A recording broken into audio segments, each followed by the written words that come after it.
Welcome to First Unitarian Society of Minneapolis, the birthplace of congregational humanism. We carry on that tradition of free thought today, dedicated to promoting a free search for truth, meaning, and justice. Our web address is firstunitarian.org. I'm David Breeden, Senior Minister. Welcome.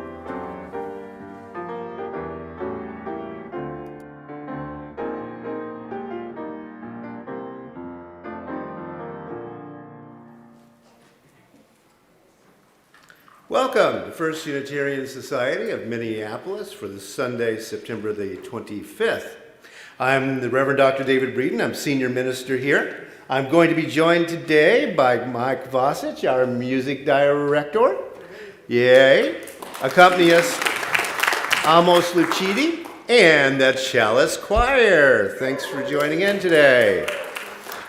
If everyone in the room here will turn around and wave at that blinking camera back there. Hi, people online. And then, wherever you are, if you will turn to your right and your left and say, I'm glad you're here today.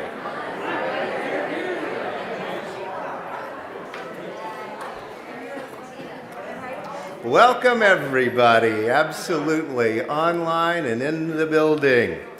Rev Kelly, our assistant minister, is at Michael Servetus today up in the north, talking about reproductive justice. And some of you saw a great Strib article about her the other day, about FUS and our involvement in reproductive justice. First Unitarian Society is a member congregation of the Unitarian Universalist Association of Congregations. We are an intentionally and radically inclusive congregational humanist community dedicated to fostering a search for knowledge and meaning and a striving toward justice. We seek to serve one another and the folks in the Twin Cities and beyond. This congregation has practiced and defined and redefined congregational humanism since 1916. As the words of the First Humanist Manifesto say, we strive for a shared life in a shared world. Our theme for this month is belonging, and today I will be talking about the cost of belonging to various sorts of human groups. Well, you heard it here first. Mark your calendar. Saturday, October 22nd, Chili Cook-Off number 2. Yes, contests, prizes, music, beer, conversation.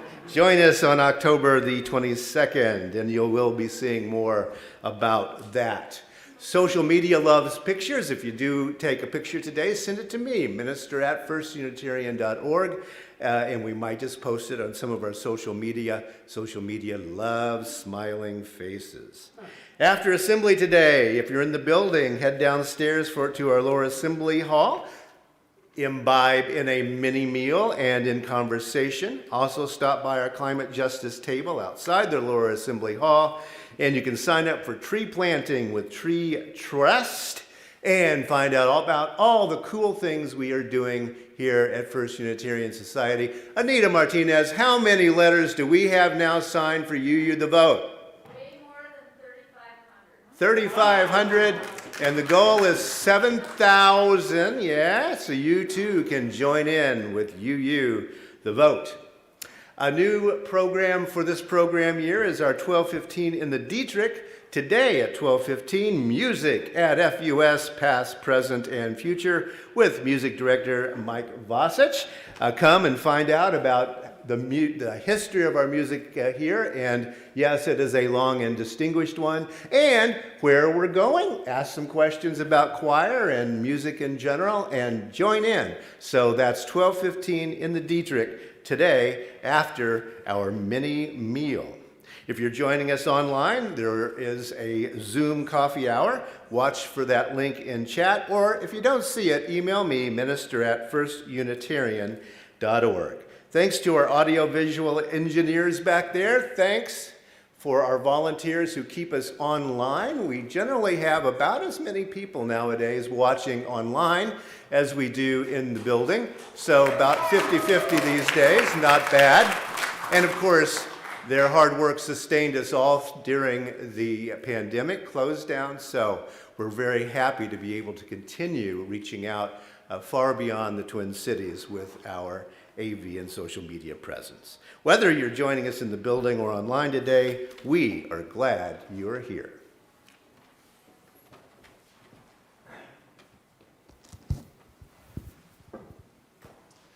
Good morning. This morning I am going to be playing a song that is famously known as a Duke Ellington composition, but was actually written by Billy Strayhorn. And it's called Take the A Train. And the reason I wanted to play it this morning is it's in honor of my dad. I think he's supposed to be here. He's somewhere. Here he is right now. Okay. All right. So anyway, my father's somewhere very nearby, and he's turning 70. So this piece is dedicated for him on his birthday, and it is because he's not a musician, but he's an ardent lover of music, and he went to Montreux Jazz Festival and saw this really wonderful pianist named Sir Roland Hanna do a solo piano performance, and that was something my dad shared with me a long time ago. And I just was blown away by this piano work and by a lot of music that my dad shared with me over the years. Anyway, I can't play as well as Sir Roland Hanna, but this is, inspired by this performance of Take the A Train. So that's it.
Well, and we also now have a recording of that so that I bet we can do a little clip that might make a very good holiday present. There you go.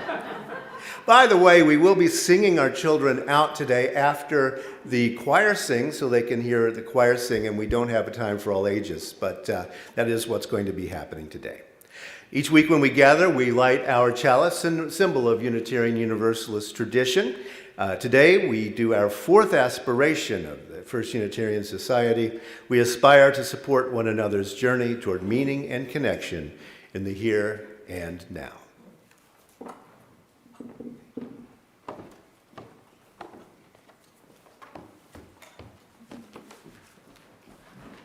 All right, now we're going to sing, but something a little different than what we just heard.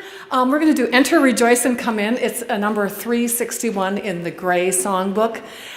And the words are up there, but if you like to follow along on the music.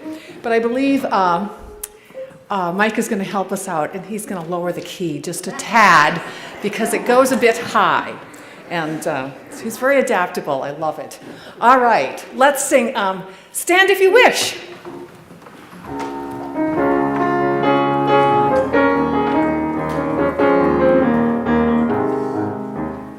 Enter, rejoice, and come in. Enter, rejoice, and come in. Today will be a joyful day. Enter, rejoice, and come in. Open your ears to the song. Open your ears to the song. Today will be a joyful day. Enter, rejoice, and come in. Open your hearts, everyone. Open your hearts, everyone. Today will be a joyful day. Enter, rejoice, and come in. Don't be afraid of some change. Don't be afraid of some change. Today will be a joyful day. Enter, rejoice, and come in. Enter, rejoice, and come in. Enter, rejoice, and come in. Today will be a joyful day. Enter, rejoice, and come in. If you will please stay standing and repeat with me our congregational covenant. Love is the spirit of this place, and service its law. This is our great covenant, to dwell together in peace, to seek the truth in love, and to help one another. Please be seated.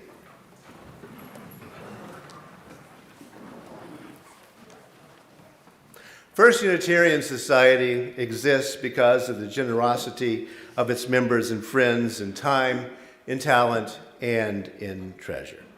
This congregation is independently funded and democratically governed.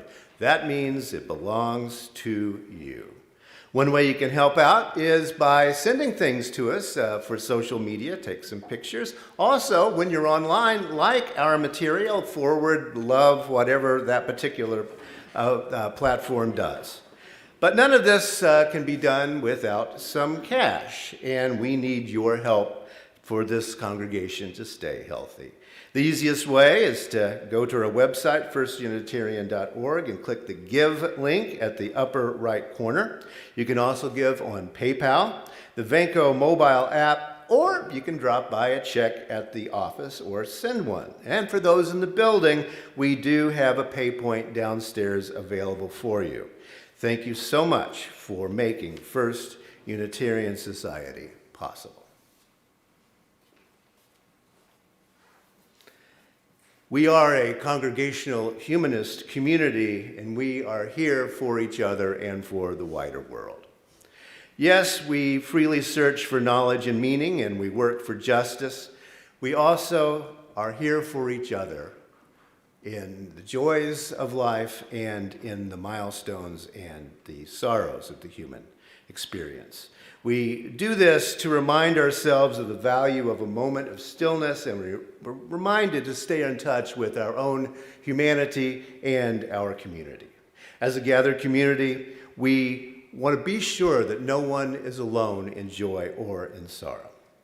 We keep in mind the people suffering from the effects of storms or facing the threat of storms, and the people facing war today. A sorrow. Longtime member Lawrence Larry Salzman died last Monday. We are planning a memorial service for Larry here at FUS for Saturday, March the 29th at 2:30 p.m. And yes, there will be music because Larry was part of our choirs for a very long time. So it will be a celebration of FUS music and of Larry Salzman. Now we take a few moments to reflect on our world and those who work to comfort and heal the suffering and those who work for justice.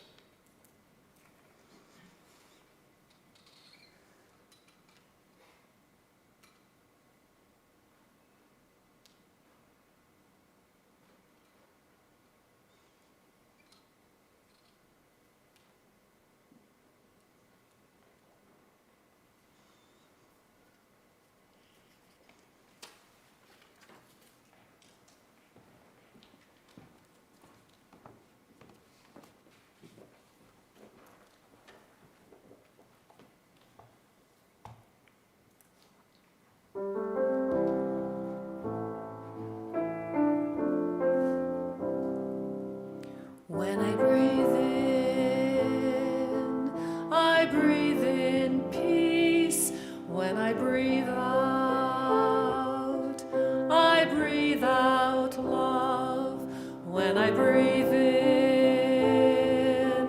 I breathe in peace. When I breathe out, I breathe out love.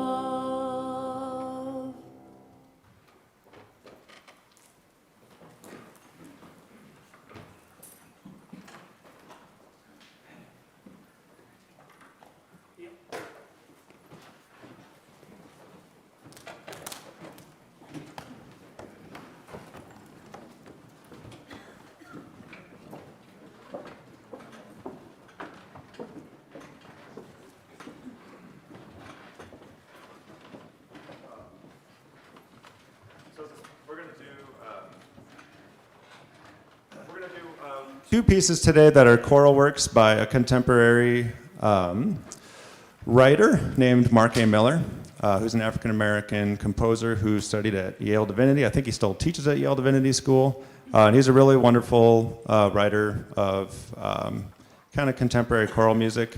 And I think his message for these two hymns, or these two choral works today, just really are good indicators of, or good examples of music about belonging. So this first one is Love Has Broken Down the Wall.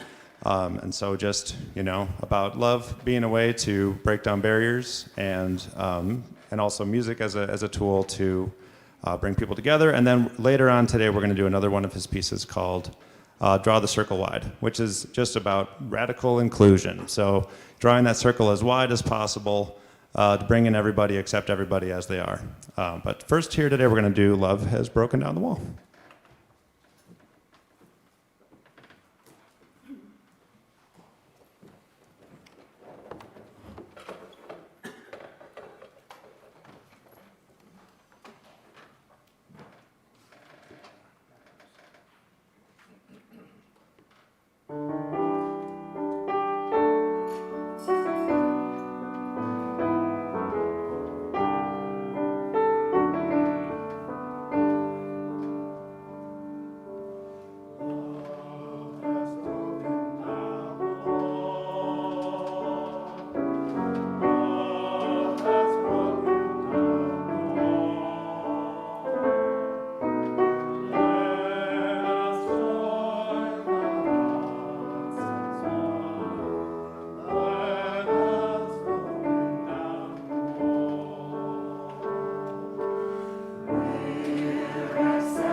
Lovely, lovely. And we forgot the, we forgot the slide to sing the kids out. So, yes, so let's those of you who know that song can sing the kids out and to their religious education programming.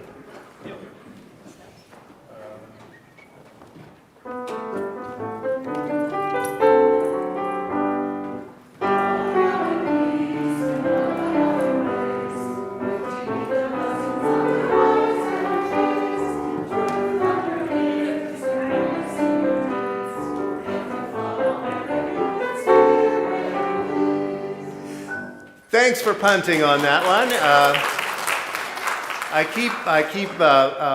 My old farmer brain here, I keep saying that restarting after all this time is kind of like starting an old diesel motor. It's just, that's not easy in case you haven't done that. Well, last weekend was Veg Fest. It's a yearly celebration of vegans and vegan food that takes place on Harriet Island in St. Paul. As some of you know, my wife Teresa is a vegan, and I try to be, which isn't easy for an old hillbilly farmer like me. But hillbilly farmers are some of the prime targets for type 2 diabetes, and so there I go trying to get rid of my extremely unhealthy eating habits, which, recipes from where I'm from says it has to be brown, has to be fried, and then you burn it. And then you add too much salt and it's perfect. That's how we cook where I'm from. I know I'm making some of you hungry, sorry. The event features everyone's favorite vegan drag queen, Mistress Ginger. She has performed here. Yeah. The event features a vegan rap artist, paradoxically named Carnage the Executioner. I'm hoping to get him to come in and do some rapping here. And also musical groups made up of vegans, and there are food trucks and pop-ups and that kind of thing. Now, there's two things that I notice about this event each year when I go. One is the dedication of vegans to their cause. They're saving animals and promoting human health, and they take that very seriously. The second thing I notice is the demographics of vegans, because it's something that churches would kill for, frankly, because they are young, diverse people.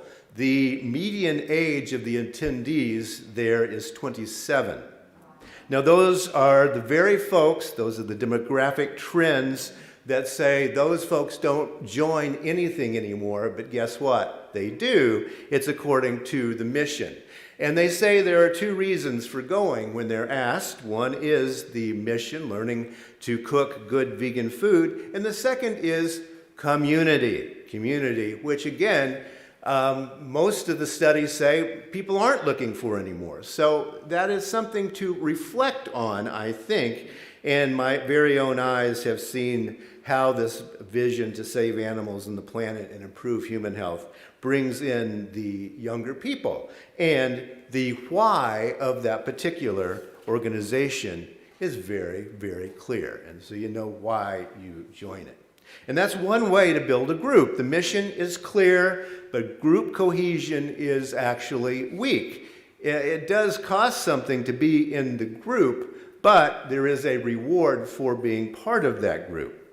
An even lower commitment level group is one that I kind of enjoy looking at. Birds aren't real. Now, the birds aren't real phenomenon is easy to join. As you can see, I am a member, and it's because I gave them my email address. That's not hard. And then the mission of the organization, the website says, the Birds Aren't Real movement exists to spread awareness that the U.S. government genocided over 12 billion birds from 1959 to 2001 and replaced these birds with surveillance drone replicas, which still watch us every day. Once a preventative cause, our initial goal was to stop the forced extinction of real birds. Unfortunately, this was unsuccessful, and the government has since replaced every living bird with robotic replicas. Now our movement's prerogative is to make everyone aware of this fact. Well, what might some of those facts be? Well, here is an actual non-retouched photo of the prototype robot bird. And after that, now that I am secure in my conspiracy theory here, I will want to go ahead and buy some of the swag, such as this t-shirt that gives you a schematic of what the birds actually look like on the inside. Now, after acquiring your Birds Aren't Real t-shirt, you can, of course, kick back and get even more comfortable because you can have your favorite IPA, yes, the Birds Aren't Real India Pale Ale. And you can also imbibe in its darker cousin, the stout called Giraffes Aren't Real. These are options for ways to belong to things. It's an interesting organization. The why of it is clear. It's satirical. But lest we get too comfortable, consider what political scientist Robert D. Putnam has to say. He says, TV-based politics is to political action as watching ER is to saving someone in distress. Yeah.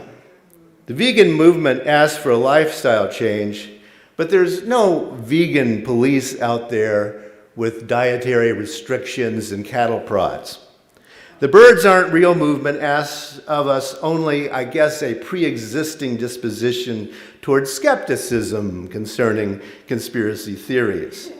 But, what is the cost of belonging is always, I think, important to think about when we look at a group. Is it just mailing them a check, or what else does it mean?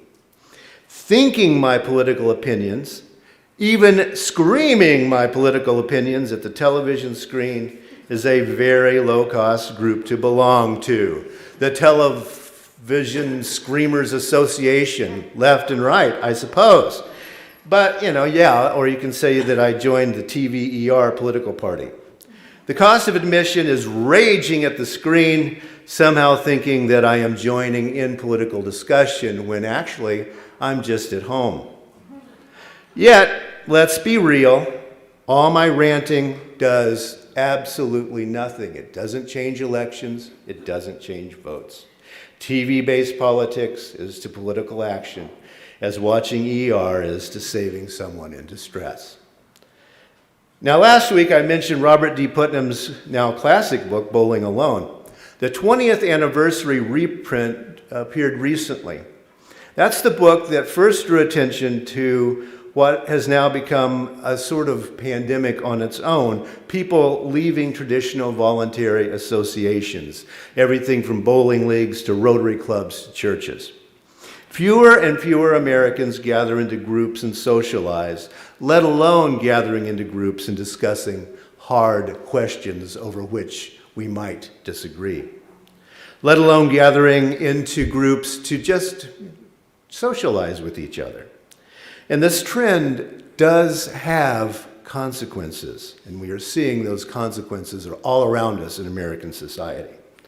As Americans have gotten more dislocated and lonely, we are proving another one of Dr. Putnam's lines. Social dislocation can easily breed a reactionary form of nostalgia. Social dislocation can easily breed a reactionary form of nostalgia. We all know what white guys mean when they want to live in the 1950s. Unfortunately, this social dislocation is splitting America apart, and that's where we live. It's a very dangerous place to be living. American democracy is on life support, I would say, and shouting at the television is not the way to fix it. So, what do? I suggest that the most subversive thing anyone can do in our society is joining a living, breathing organization. A living, breathing organization with a why that you can get on board with, maybe even hug to your heart. And one of those places I hope you will think about is this place. Our mission here is straightforward. It reads very simply, as a congregational humanist community, we at First Unitarian Society of Minneapolis foster a free search for knowledge and meaning, strive for justice, and serve one another, the Twin Cities, and beyond. Now, there are some elements there, the first being a congregational humanist community. As I say every week, this society is the birthplace of congregational humanism. way back in 1916, and we do carry on that tradition, changing it, tweaking it, living it. The so-called father of congregational humanism was John Dietrich. That's the Dietrich room next door. He was the senior minister here from 1916 to 1938. The congregation embraced congregational humanism in 1916 when he arrived and has never looked back. We're one of the few congregations in the nation that explicitly embraces congregational humanism. Therefore, one of our whys is supporting the larger humanist movement. For example, I don't know how many of you have seen the print or online fall volume of The Humanist magazine from the American Humanist Association. If you get a chance, do take a look into it. With all due humbleness, I'd say that we, meaning First Unitarian Society, own this volume of the magazine. FUS board member Drew Beckius, for example, has a feature article in the magazine titled Upgrading Our Humanism, Building a Lifestyle of Embodied Values. By the way, Drew will be offering a seminar in embodied humanism at our 12:15 in the Dietrich coming up next month. Don't miss it. Another article in the magazine is titled Coloring Outside the Lines, Black Women and Queer Femmes Building Humanist Community. And the article features Leka Lewis Cornwall, a humanist UU I work with a lot. We're editing a book together. The article also features Storey Michelle. Some of you know she has performed on video here, and she's also a partner of our affiliated humanist clergy, Jay Hooper. And it features Mandisa Thomas, who founded Black Nonbelievers, someone who has spoken here, and we've given her awards, and she's a friend of this congregation. Another article is about humanist chaplaincies and is written by FUS member Anthony Cruz Pintojas, who is a humanist chaplain at Tufts University. So, First Unitarian Society is representing humanism to the larger world, and that's one of our missions because we're one of the few larger groups doing it. It's one of our whys. Another part of our mission says that we strive for justice, and here at First Unitarian Society, we join in hands-on, up off the couch justice opportunities. You can letter write. Yes, we're halfway there. You can get us over the top. We also fight homelessness, and yes, you can join in planting some trees. Sign up downstairs after assembly today. You don't have to yell at your television. You can actually change things. And then we have this serving one another. And that's where the rubber meets the road as far as I am concerned in terms of what congregations do for each other. We're not focused on only one subject, such as the non-existence of birds. We do a lot of things in our congregation. The congregational part of congregational humanism was one of the great insights of the early Unitarian humanist ministers. We can do this church thing without doing that God thing. We can do this church thing in which we recognize the humanity of others and get to work on that instead of wasting our time worrying about other things. The power of human beings joining together is the wisdom of the ages, and that's why congregations are so important. For example, the Egyptian pharaoh Akhenaten, who lived in the 1300s BCE, so you don't have to look that up on your smartphone just at the moment. But he had a wise saying from all those years ago, and it went like this. Contemplate thy powers, contemplate thy wants and thy connections. So shalt thou discover the duties of life and be directed in all thy ways. Which, let me take the these and thous out of that, okay? Think about your power, he says. Think about your desires and your connections. By so doing, you will discover the duties of life and be directed in all of your decisions. See how smart that is. Take a personal inventory and then work from your strengths. I'll read that one more time. Think about your power. Think about your desires and your connections. By so doing, you will discover the duties of life and be directed in all your decisions, which is wise advice, I think. What's your power? What do you want from life? Who are you connected to? Desires and your connections reveal your power and your purpose. So, what's your purpose? Then let's ask, why does First Unitarian Society exist? What's its purpose? And I would say it was built by people like you. Now that might at first appear a little strange to say. What do suffragettes from the 19th century have to do with your life? What do advocates for birth control and sex education back in the 1890s have to do with your life? What does resisting the Philippine War back in 1900 have to do with your life? Or the fight for teaching natural selection in Minneapolis public schools? What does that have to do with your life? What does sponsoring secret meetings of the then illegal gathering of GLBTQ people, what does that have to do with your life? What do we today have in common with people in the 1890s, in the 1900s, 1916, 1930, 1975? Well, they came to believe that human needs are more immediate and important than the gods that we worship. To use a philosophical term, what did their vision of the good have to do with ours? Vision of the good. Don't be afraid of that. It sounds a little weird, but it makes a lot of sense. What does a good world and a good society look like to you? And I would say it looks a lot like it did in 1890 to people who claimed to be liberal.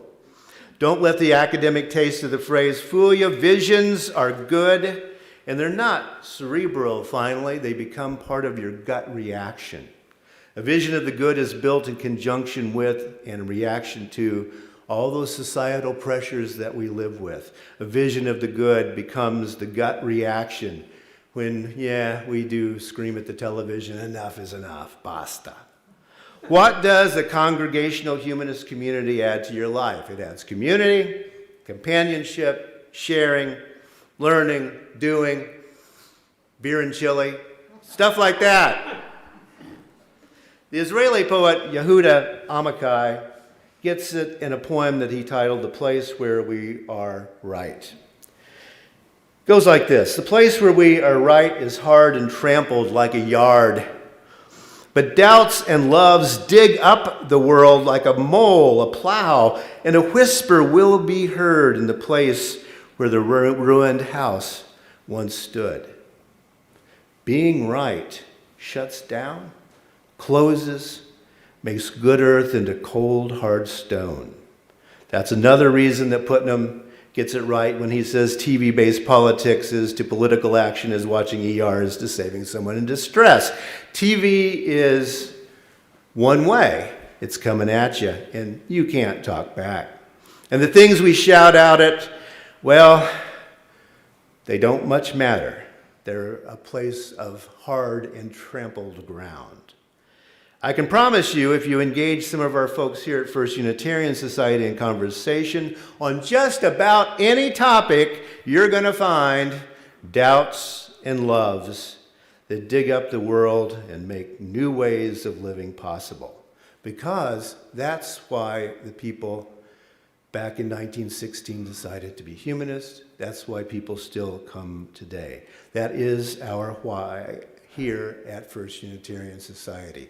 To break up that hard yard and to love and live our doubts. Enter, rejoice, and come in.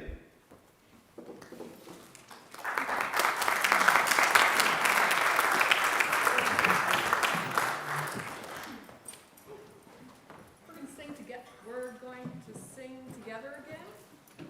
Am I on? Oh, there. Hello. We're going to sing together again. So if you will turn to 1017 in your Teal songbook if you want to follow along to the music, or the words will be also on the screen, and we will sing together, Building a New Way. And to help me with that will be the chalice choir as well. And so stand if you are able and interested.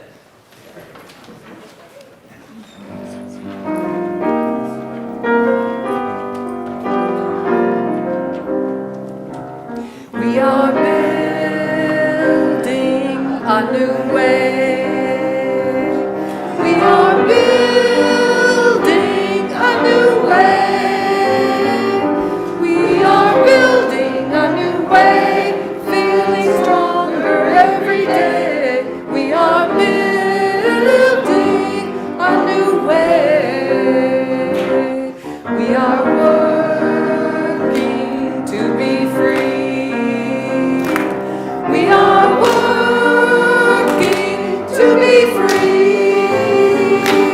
We are working to be free. Hate and greed and jealousy. We are working to be free. We can feed our every need. We can feed our every need. We can feed our every need. Start with love, that is the seed. We can feed our every need. Peace and freedom is our cry. Peace and freedom is our cry. Peace and freedom is our cry. Without these the world would die. Peace and freedom is our cry.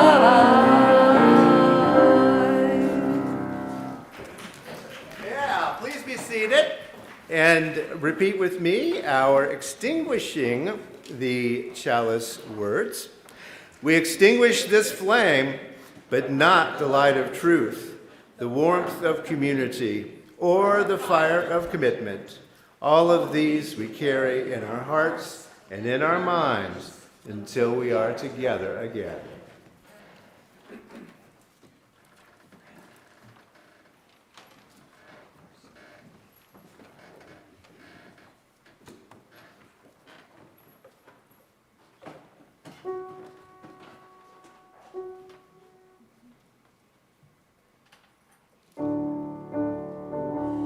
Draw the circle, draw the circle wide. Draw the circle.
Go out and hold on to what is good. Strengthen the weak, comfort the fearful, serve the suffering, do what makes you come alive. Rejoice in the power of the human spirit. So may it be.